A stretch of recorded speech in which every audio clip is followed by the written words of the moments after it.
How to buy things on AliExpress without credit card.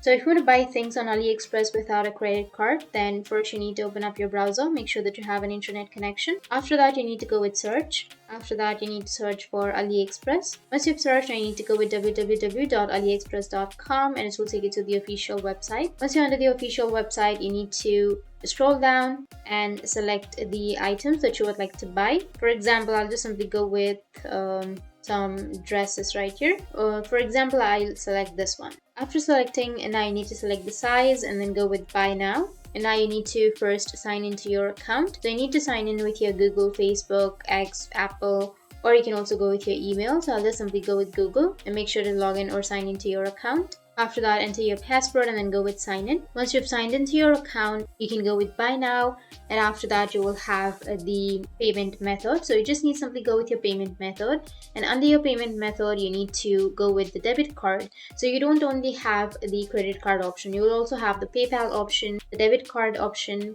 So you just need simply go with a debit card or the PayPal without choosing the credit card. That's how you can buy things on AliExpress without the credit card. And if you have any questions, feel free to comment below. Thanks for watching.